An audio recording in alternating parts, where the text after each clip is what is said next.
রাজনীতি করো কেন? সেই তো জামানত বাজেয়াপ্ত পার্টি দাও। যতই রাজনীতি করো কেন?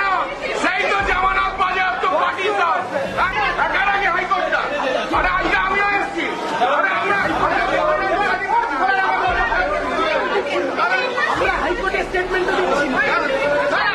মিছিলের থেকে এসছে তো, একটা মিছিল করে এসছো, সেই মিছিলের রাজনৈতিক দলে উঠতে উঠে মিছিলের কথা বলো।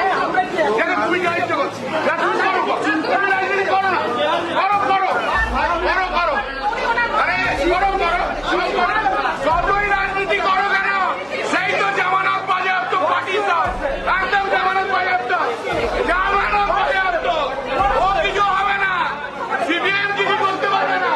আরে ওরাই তো নষ্ট করেছে, ওরাই তো আর্থিকভাবে ভেঙেছে, ডিআইওয়াই ভেঙেছে, এরাই ভেঙেছে সিপিএম এর লোক, ডিআইওয়াই ভেঙেছে সিপিএম। কলকাতা আদালতে একেবারে বিরল দৃশ্য, দুই আইনজীবীর তর্ক বিতর্ক। এমনটা এতদিন দেখা গিয়েছে এজলাসে, কিন্তু আজকে যে ছবি দেখা গেল সেটা আর 5টা দিনের মতন নয়।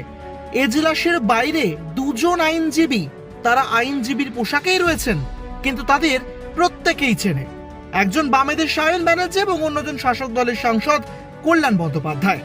দুজনের মধ্যে রীতিমতো তর্ক বিতর্ক চলল, বাক বিতণ্ডা চলল, একে অপরকে আঙ্গুল তুলে কথাও বললেন। রেগে গেলেন দুই পক্ষই। এবার তার মধ্যেই আচমকা একটু মুচকি হেসেও ফেললেন কল্যাণ বন্দ্যোপাধ্যায়। আর সব শেষে যেন একেবারে বড় সড়ো ছক্কা হাঁকালেন কল্যাণ বন্দ্যোপাধ্যায়। কি বললেন তিনি বললেন, যতই রাজনীতি করুক না কেন, এরা জামানত বাজেয়াপ্ত হওয়া দল। আর এই কথা শুনে রেগে আগুন সায়ন ব্যানার্জি। আর এই দৃশ্য এখন রীতিমতন ভাইরাল সমাজ মাধ্যমে। এক ঝলকে মিডিয়া।